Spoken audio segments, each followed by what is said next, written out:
Halo semuanya, kembali lagi nih sama aku Areta dan partner aku yang gak kalah kece nih. Halo, aku Ayuna. Selamat datang di podcast kelompok 6 IoT. Yeay, selamat datang. Nah, pastinya hari ini topik yang bakal kita bahas gak bakal ngebosenin nih Yun. Wah, emangnya kita mau ngebahas tentang apa nih, Kat? Waduh, gak sabar banget nih kayaknya ya Ayuna. Yaudah langsung aku kasih tau aja ya. Jadi hari ini kita bakal kedatangan narasumber nih yang bakal ngebahas tentang aplikasi yang menunjukkan banget nih perkembangan Internet of Things di dunia kesehatan. Widih, keren banget nih topiknya. Aku mau coba tebak dong. Hari ini kita bakal ngebahas tentang aplikasi e-posyandu kan? Bener gak tuh? 100 buat Ayuna. Biar gak makin menjadi-jadi nih rasa penasarannya, kita langsung aja kali ya tanya-tanya ke narasumber kita. Boleh banget, aku kenalin dulu ya. Jadi narasumber kita hari ini ada Sasa, Satria, dan Salwa. Nah, bisa langsung aja nih dijelasin. Sebenarnya apa sih aplikasi e-posyandu itu? Jadi, e-posyandu ini adalah sebuah inovasi aplikasi berbasis Android yang dapat dijadikan sebagai media praktis untuk penyimpanan dan juga pengelolaan data mengenai e-posyandu. Dan dalam e-posyandu ini informasi dapat terupdate secara terus-menerus dan juga secara real-time dan akurat pastinya. E-posyandu ini banyak digunakan dari banyak pengguna di Indonesia, dan tidak hanya itu, dalam aplikasi e-posyandu ini, para pengguna dapat mendapatkan berbagai informasi mengenai pertumbuhan dan juga perkembangan anak dari masyarakat Indonesia.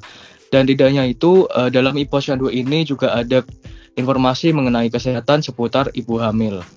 Dan sebelum kita melanjutkan pembahasan e-posyandu ini, ada kabar gembira yaitu e-posyandu ini telah berhasil mendapatkan hibah internal Universitas Padjadjaran dan Corporate Social Responsibility atau CSR dari PT Astra International Tbk. Setelah mendapatkan hibah itu, kini tim sedang fokus dalam pengembangan aplikasi e-posyandu untuk orang tua dan laman website yang diperuntukkan khusus untuk pemerintah, baik kementerian, dinas kesehatan maupun puskesmas agar dapat mengakses data yang dimasukkan oleh kader posyandu dengan mudah dan juga cepat pastinya.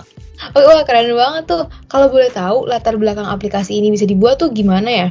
Oke, jadi latar belakang masalah dari hadirnya e-posyandu ini sebelumnya adalah seringnya keterlambatan laporan dan juga kader posyandu biasanya menuliskan data di buku bantu terlebih dahulu. Baru setelah itu dipindahkan ke buku lainnya saat menyusun laporan. Dan itu dinilai sangat tidak efisien waktu dan juga dinilai kerja 2 kali. Dan melihat masalah tersebut, yaitu keterlambatan dalam pelaporan posyandu dari kader posyandu kepada puskesmas, dinas kesehatan, dan juga kementerian, seorang dosen Departemen Ilmu Kesehatan Masyarakat Fakultas Kedokteran Universitas Padjadjaran, Bapak Fedri Rulowedrata Rinawan telah berhasil untuk mengembangkan sebuah aplikasi yang bernama e-posyandu ini. Dan tujuan dari e-posyandu ini sangat dirancang sedemikian rupa agar memudahkan kader posyandu untuk menyusun laporan yang berupa aktivitas di posyandu. Dan aplikasi e-posyandu ini pun bisa digunakan sebagai pemantau aktivitas pertumbuhan dan juga perkembangan anak yang dapat berkoneksi khusus antara kader posyandu dengan orang tua masing-masing anak tersebut. Sehingga diharapkan dari aplikasi e-posyandu ini orang tua pun bisa memantau bagaimana nih kondisi buah hatinya masing-masing. Dan cara melihatnya pun cukup simpel dan juga mudah ya Areta dan juga Ayuna, yaitu dengan melalui data yang dimasukkan kader saat aktivitas posyandu dilaksanakan. Jadi pada intinya e-posyandu ini dapat diharapkan bagi orang tua di Indonesia untuk bisa lebih memperhatikan kondisi pertumbuhan dan juga perkembangan anaknya, dan kecepatan dari laporan yang diterima oleh puskesmas itu nanti diharapkan dapat membantu petugas untuk melakukan tindakan antisipatif atau pencegahan jika ditemukan data kondisi gizi buruk di Indonesia. Wah, keren banget ya bisa bikin aplikasi sekeren itu. Nah, selanjutnya aku pengen tahu lebih lanjut nih tentang aplikasi e-posyandu ini. Kayak gimana sih cara kerja aplikasi ini? Mungkin bisa ada yang jelasin? Nah, cara kerja iPosyandu ini cukup mudah ya. iPosyandu ini bentuknya aplikasi di ponsel dan website. Nah, nanti iPosyandu akan beroperasi dengan menyimpan data-data yang udah diinput oleh kader posyandu masing-masing daerah. Aplikasi ini tuh dibuat pakai sistem informasi buat mengolah data dan menyediakan informasi. Jadi, untuk perkembangan data ibu dan bayi ataupun push dan push itu mudah juga untuk diubah-ubah. Selain itu ya, aplikasi juga dilengkapi dengan algoritma machine learning nih. Jadi algoritma ini bagian dari AI. Nah, melalui AML, data yang akan diinput kadar posyandu bakal diolah, terus akan keluar data prediksi atau rekomendasi. Kalau misal di suatu daerah angka stuntingnya itu tinggi, aplikasi akan ngasih rekomendasi pencegahan buat nurunin angka stunting. Oke, kalau buat kelebihannya nih, Sa, kira-kira ada nggak sih kayak kelebihan dari aplikasi iPosyandu ini daripada aplikasi-aplikasi lain gitu? Yang jelas mesti ada loh ya. Banyak lagi. Dan yang pertama itu nggak perlu bawa buku anak ke puskesmas karena semua data itu udah tercantum di aplikasi. Mulai dari berat badan, usia, sampai jenis imunisasi. Terus yang kedua, puskesmas, dinas kesehatan, sampai kementerian bisa langsung memonitoring kesehatan balita-balita Indonesia hingga bisa tuh memberi pertolongan cepat bagi yang membutuhkan. Terus yang ketiga, tersedia di Google Play dan bisa di-download semua kalangan. Ukuran aplikasi juga nggak gede dan nggak hanya bisa digunain untuk kadar puskesmas aja nih. Terus yang keempat, di aplikasi juga ada banyak video edukasi mengenai kesehatan dan parenting. Jadi bagi ibu-ibu baru nih ya, bisa nih dijadiin bahan referensi untuk tumbuh kembang anak. Terus yang kelima, data kesehatan anak dan grafik tumbuh kembangnya bisa dilihat kapanpun, dimanapun.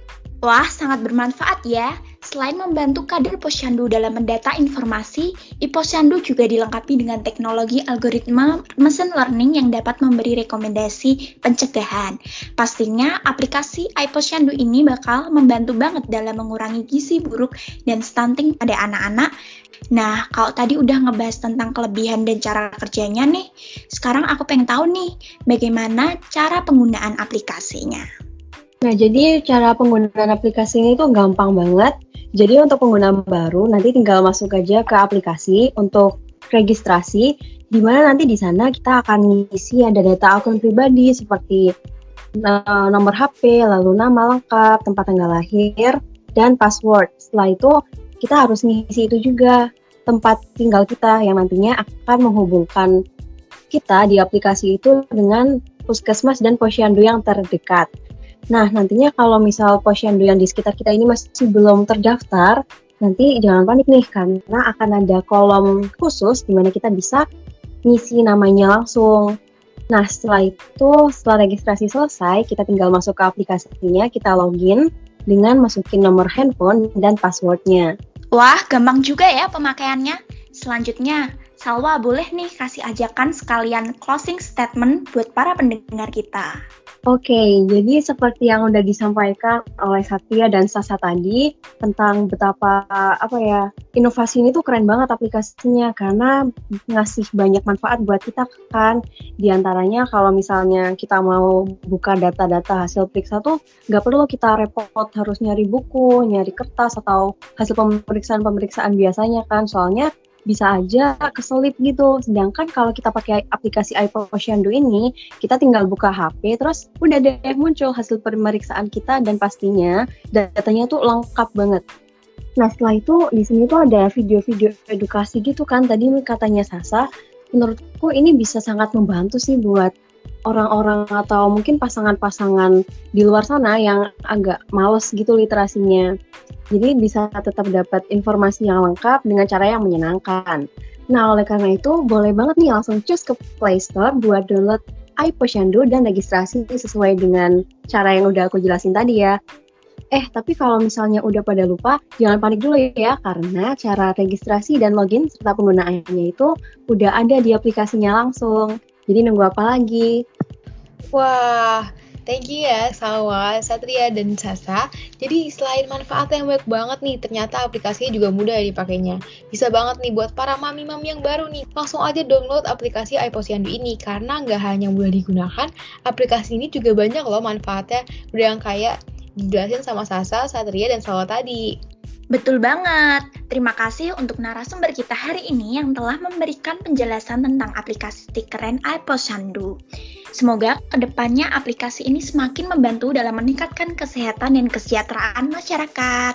Aduh, gak kerasa ya Ayuna, udah selesai aja nih ngobrol-ngobrol kita hari ini. Iya nih, tapi jangan khawatir, kita bakal kembali lagi kok besok-besok. Pastinya untuk membahas seputar kesehatan dengan narasumber yang keren-keren. Oke lah kalau gitu, terima kasih juga nih buat yang udah dengerin sampai akhir di podcast kita di episode hari ini. Semoga bermanfaat ya. Aku Areta dan partnerku Ayuna, kita pamit ya. Stay healthy and stay happy. Stay happy.